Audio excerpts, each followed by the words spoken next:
Hi, David. Today is the 10th day since Putin announced about the special military operation in Ukraine. So why do you think it happened? Like, we had discussions, we had conversation, and none of us believe that this can happen, right? This is a really open-ended question with a multitude of different answers, and I have my own thoughts and opinions. Obviously, none of this should be taken with any sort of... I'm not a subject matter expert necessarily on modern Ukrainian politics, on sort of post-Soviet Russian politics and geopolitical situation. I think a lot of this, and I think what you just said actually is really correct. 2 weeks ago, we had a conversation about this, and we all swore up and down that we never thought that this could possibly happen.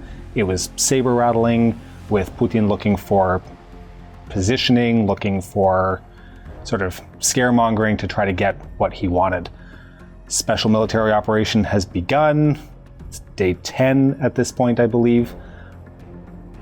Why did it happen? In my own personal opinion, I think that this is very much Putin almost as legacy building, thinking that, and this is me trying to read a man that I've clearly read very, very wrong over the last 20 years. I always looked at him as being a very cold pragmatist, which this doesn't seem to indicate to me. This seems very much this is almost like an emotional reaction. The idea that he can not rebuild the USSR, because I don't believe that he is looking to rebuild the USSR. I almost he's looking further back in time, looking more to put the Russian Empire back together. 6 of one, half a dozen of the other. I think if you're one of the former Soviet republics, it doesn't really matter if it's Soviet or Tsarist. It's a frightening time, certainly, to be in Ukraine, obviously, but any former Soviet state is probably looking at things with a large amount of trepidation. It really is bewildering. I have been glued to social media and Twitter and a variety of different news outlets watching coverage unfold, and sort of beside myself that something like this could happen or would happen. I think every war needs good story to justify it, and the Putin story was that he's liberating the country from neo-Nazis regime. He's liberating the country from junkies and Nazis. Is that true? There are certainly elements of far right and Nazism.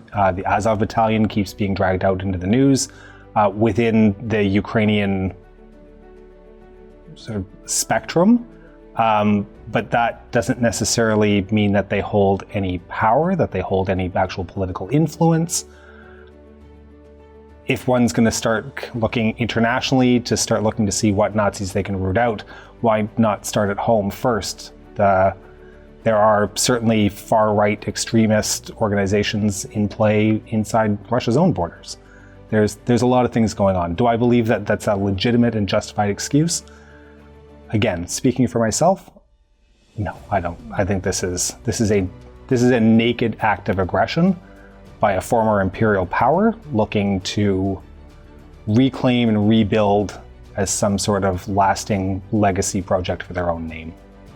Yesterday, Putin gave a speech, and in that speech, he said that everything is going according to the plan. Is it going according to the plan for Russia? If this was Russia's plan from the outset, it was a very bad plan. That is without question. Everything that I have seen, everything that I've heard, that's not necessarily coming from Putin's mouth himself, but 1 to 4 days was sort of the operational plan. What logistics had been relatively built around, what sort of equipment that's been committed to it, everything sort of indicates that 1 to 4 days wrapped up, everybody home by Christmas, seems to sort of been the watchword and the part of the plan.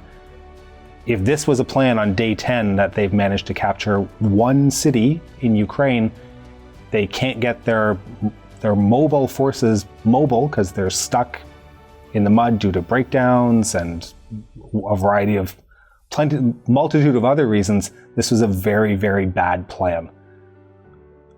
I don't think that this was any kind of a plan. They're now well past plan A, B, C, D, if those ever even existed, and it's improvisation and trying to talk a good game after the fact. So, if it's not going according to plan, or this is not what they planned, I think I read a few things about this.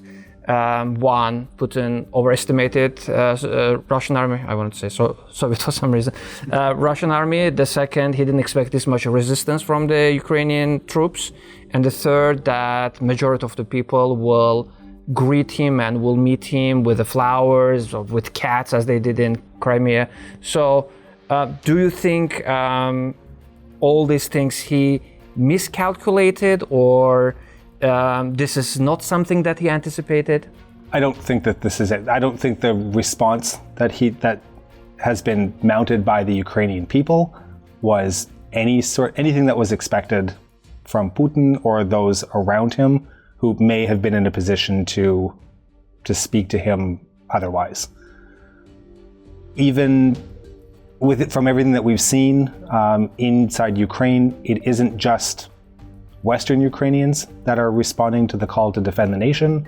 There are Russian Ukrainians, Eastern Ukrainians that are equally as mounting defense against Russian forces that have crossed into the country. I think that this has just been a giant miscalculation, assuming that the West wouldn't mount any sort of support or defense of Ukraine, not being a member of EU, not being a member of NATO, that they would let Ukraine sacrifice Ukraine and not be willing to risk any kind of a war. Clearly, that hasn't happened. There's the coalition that seems to be forming up globally in support of Ukraine and punishing Russia very severely. The sanction regimes that are being applied, not only by governments but also by private companies globally, is I've never seen or read of anything like this. This is absolutely phenomenal, and I'm not necessarily saying phenomenal in that's just an oh my god kind of like I'm absolutely gobsmacked that Russia has managed to get Switzerland to pick a side. They managed to get Finland, one of the cornerstones of European neutrality, to pick a side within a matter of days. This is a giant miscalculation, a giant misreading of the will to stand up to and to stop what a lot of people are afraid of, which is a militaristically expansionist Russia. So you were in Russia in 1998 default, yes, and you're witnessing this. Can you compare this to two times or two different economical collapse? I happened to have been in Moscow at the time that the default happened in August of '98. I was still a young man at that time. There was no gray in my hair at that point. Watching that happen was crazy. It really was, but I felt very disconnected to it at the time. I may have been there, but I was actually days away from leaving Moscow and coming back to Canada to resume my studies, and my brain was elsewhere. Watching what we're seeing now in terms of really is an entire economic collapse in Russia, this almost strikes me as being significantly worse. At the time of '98, Russia still had international ties. There was still open dialogue to the West, to the East, to anybody. There wasn't a lack of access to money. It was just at punitive terms. What we're seeing now is really an isolation and a complete cutting off of Russia from the international stage. When the only countries that are willing to come to you to speak up and come to your aid and defense and support are Venezuela, Syria, Eritrea, and North Korea. I may be missing one more country in there. That's pretty telling in terms of how isolated you are. Russia being cut off from SWIFT and banking, isolates them from any type of international banking system. This has the potential to be a far larger economic crisis with much greater impact than 98 ever was. I think we're witnessing something very unique and very interesting where military action is met by economical sanctions. So do you think this economical sanctions is going to be enough to bring Putin to the negotiation table? My fear, as it stands now, and my thoughts are very much with the people of Ukraine, who are in a terrible position right now. My thoughts are that eventually Russia will be brought to its knees. They've fairly substantial cash reserves, fairly substantial economic reserves that they can fall back on. The collapse is very real, but that collapse could take months to reach down to completely empty the coffers. In the meantime, what I'm afraid of is that all of those resources will be dedicated to the military, to ensuring that the offensive in Ukraine continues. And the people that are going to suffer are going to be the Ukrainians. And unfortunately, the Russian conscripts that, again, from what I've seen, don't want to be in Ukraine. Many of some of the interviews that are being posted, which probably shouldn't be by the terms of ICRC and Geneva Convention, they shouldn't be posting those interviews, but they are. Those are poor conscripts that didn't even know they were going to Ukraine. They thought they were going on a training exercise.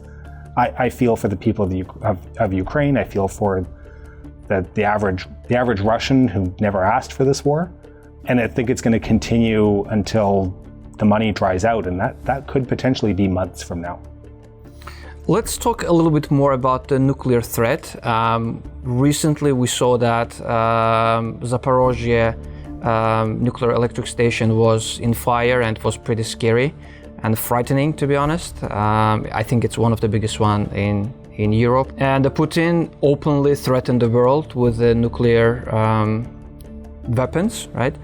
I think the last time this happened, it was early 70s during the Yom Kippur War. How real is this nuclear threat? To me, the nuclear threat has always been real. It never went away. Even at 91, the collapse of the Soviet Union, the so-called end of the Cold War, through the 90s, the nuclear threat was always there. It's not that, as long as the weapons are there, the threat is there. That's my personal belief. The will to use them hasn't been there. I think really what everyone's looking at and talking about right now is what does the world's will to use nuclear weapons stand at?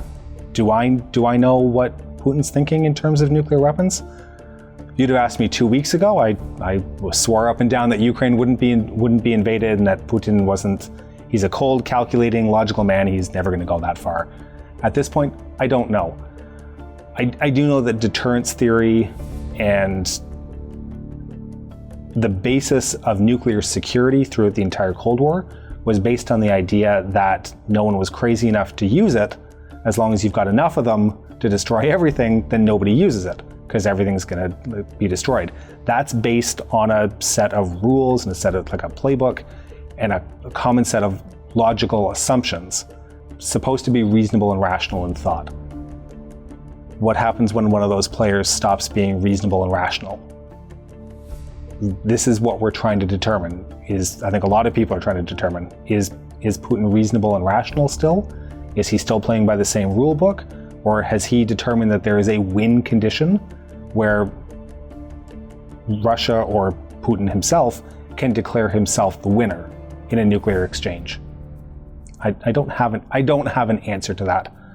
My hope for every single person out there is that we'd never have to find out. Do you think this war is winnable for Putin, right? I mean, militarily, obviously can capture the Ukraine, establish the puppet state, like in Belarus. But in the long run, is it winnable?